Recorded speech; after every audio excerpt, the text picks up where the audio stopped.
Welcome YouTubeites. It's your boy Austin with the Finance Recap, bringing you the top 5 stories in finance for the week, how it affects you, and why you should care. So without any further ado, let's get to it.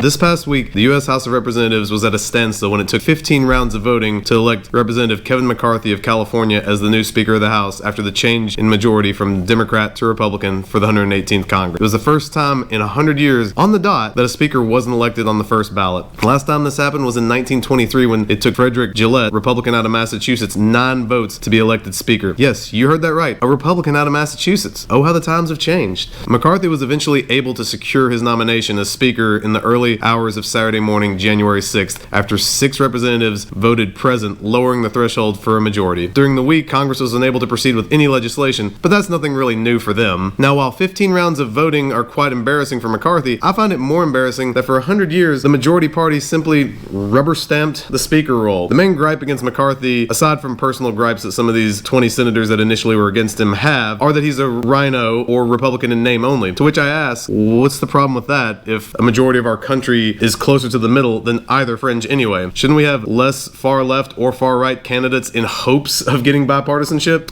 Yeah, you're right, they'll never agree, but at least now we might be able to vote on some legislation. In other news, Southwest Airlines is back to business as usual after canceling nearly 17,000 flights over the Christmas and New Year's time period when a winter storm created a knock-on effect with their obsolete scheduling software, SkySolver. Pilots, unions, and regulars have been criticizing the software platform for decades, but while Southwest CEO Bob Jordan stated they spend about $1 billion a year in technology, obviously those funds were used to update other aspects of their business, all while ignoring the entire backbone of the business. The Biden administration and Transportation Secretary Mayor Pete have said they're monitoring the situation, while the House Transportation and Infrastructure Committee plans to hold hearings to strengthen consumer protections from airlines. Southwest is reporting that they will lose between $725 million and $825 million due to the disruption, which includes over $400 million in lost revenue, as well as reimbursements for the affected travelers and premium payments for employees who had to stay late since their software stinks. Reimbursements for travelers have come in the form of $25,000 in airline miles, which equates to a whopping $300. Comment below if you were affected and what you think about the generous offer to make up for you missing your holidays and vacation with a whopping $300 airline credit. Last year, the US and other Western allies, G7, EU, Australia, all agreed to put a price cap on Russian crude oil of $60 a barrel beginning in December. And the cap is being enforced by limiting Russia's access to shipping insurance, which is mainly acquired through US and EU firms, most notably Lloyd's of London. Russia subsequently decided to ban the sale of their oil to countries enforcing the price cap in a very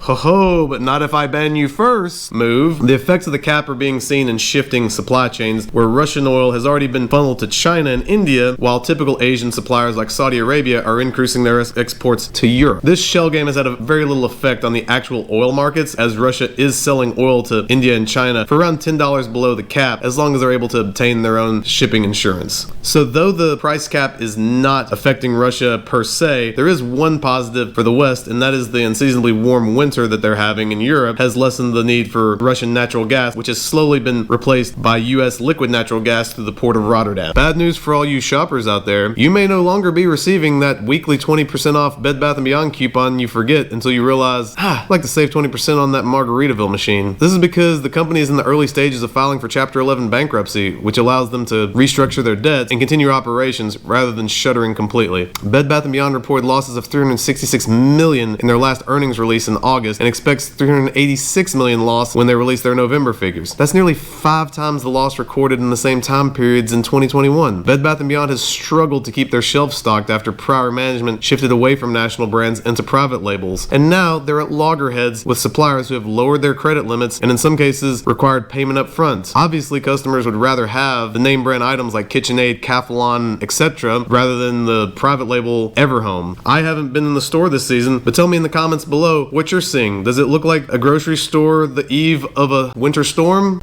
Last, but certainly not least, our monthly ADP and Department of Labor job statistics. This week, ADP, the largest payroll processing vendor in the U.S., released figures for December showing payrolls rose 235,000 against an estimated 135,000. This weighed on stocks Thursday, as we are currently living in opposite world where good news is bad news and bad news is good news, because Chairman of the Federal Reserve Jerome Powell has committed to combating inflation by slowing growth through increased interest rates, even at the expense of workers in the unemployment line. This means any positives in the job market, which would normally show signs of a strong economy, scares the market as they anticipate Czar Powell will just raise rates through the roof. Luckily for us though, the official results from the DOL show a similar overshoot of 223 increase against an estimated 200,000 in non-farm payroll, but, and this is important folks, slower increase in wages than prior months. This resulted in U.S. markets closing up Friday as investors' hopes of a so-called economic soft landing where we avoid protracted recession and stagflation is more possible. So tell me in the comments below, what are you seeing in the job market for your cities? Are there more openings? Are the wages going up?